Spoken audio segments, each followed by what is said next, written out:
Hi everyone, welcome to our channel. ఈరోజు మన ఛానల్లో చాలా ఈజీగా, సాఫ్ట్గా, టేస్టీగా ఉండే మైసూర్ పాక్ ఎలా చేసుకోవాలో తెలుసుకుందాం. ముందుగా దానికి కావాల్సిన ఇంగ్రీడియంట్స్: 1 కప్పు శనగపిండి, 1 cup sugar, 1 cup ghee and oil.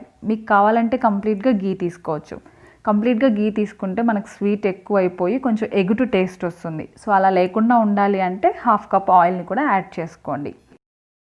ఇప్పుడు ఒక పాన్ తీసుకొని అందులోకి శనగపిండిని వేసి మీడియం ఫ్లేమ్లో దాన్ని బాగా రోస్ట్ చేసుకోవాలి. హై ఫ్లేమ్లో పెట్టినట్లయితే ఆ శనగపిండి మాడిపోయే ఛాన్సెస్ ఉంటుంది. అందుకే మీడియం ఫ్లేమ్లో పెట్టుకొని ఆ పచ్చి వాసన పోయి మనకు ఆ శనగపిండి అనేది కొంచెం గోల్డెన్ కలర్ వస్తుంది. అప్పటిదాకా దాన్ని స్లోగా వేయించుకుంటూ ఉండాలి. చూసారా, ఇక్కడ చూసినట్లుగా కొంచెం కలర్ చేంజ్ అయ్యి స్మెల్ వస్తుంది. అప్పుడు స్టవ్ ఆపేసుకోండి. ఇప్పుడు ఈ పొడినంతటిని కూడా ఒక జల్లెడలోకి తీసుకోండి. వేడిగా ఉంటుంది కాబట్టి మీరు స్పూన్ అయినా తీసుకొని దాంతో ఆ పొడిని మొత్తం జల్లించుకోవాలి. అలా చేసుకోవడం వల్ల మైసూర్ పాక్ అనేది ఉండలు లేకుండా వస్తుంది.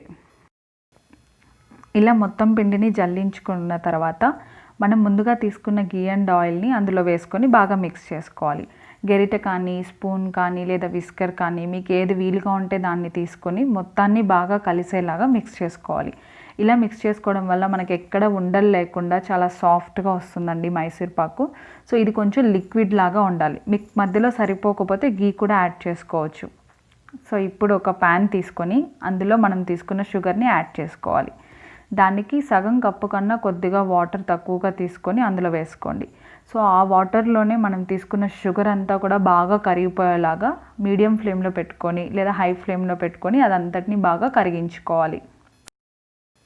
షుగర్ అంతా మెల్ట్ అయిపోయాక కొంచెం చిక్కబడుతుందండి. అప్పుడు అది తీగపాకం వస్తుంది.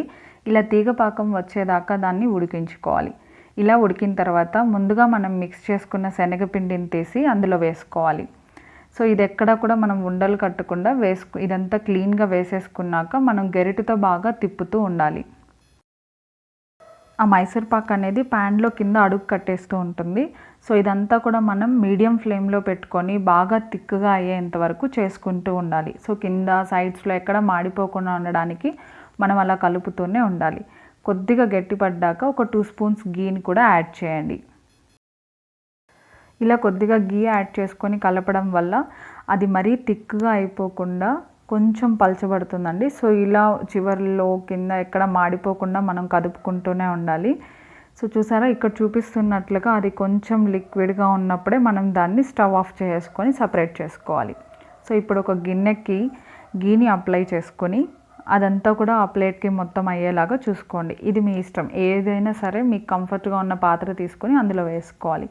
గీ అప్లై చేసుకున్నాక ఆ మైసూర్ పాక్ మిక్చర్ని అంతటిని కూడా తీసి దాంట్లో వేసేసుకోవాలి. 1 స్పూన్ గీ తీసుకొని మొత్తానికి అప్లై చేయండి. ఎక్కువ ప్రెషర్ పెట్టకండి, జస్ట్ లైట్గా పైన గీని అప్లై చేయండి. సో ఇలా అంతా అప్లై చేశాక జస్ట్ ఒక 30 మినిట్స్ దాకా దాన్ని వదిలేసేయండి. సో 30 మినిట్స్ తర్వాత జస్ట్ ఒక చాక్ తీసుకొని సన్నగా లైన్స్ పెట్టుకోండి. ఈ లైన్స్ అనేది మనం ఎక్కువ ప్రెషర్ పెట్టకూడదు ఫస్టే. సో జస్ట్ పైన ఊరికే అలా గీసుకోండి.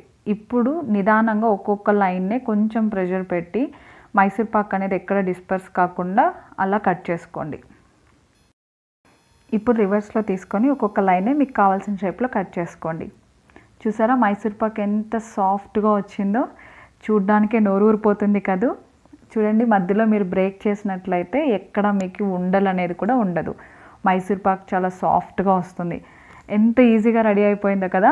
మీరు కూడా తప్పకుండా మీ ఇంట్లో ట్రై చేయండి. చాలా ఈజీ ప్రాసెస్, ఎక్కడ కష్టపడాల్సిన అవసరం లేదు.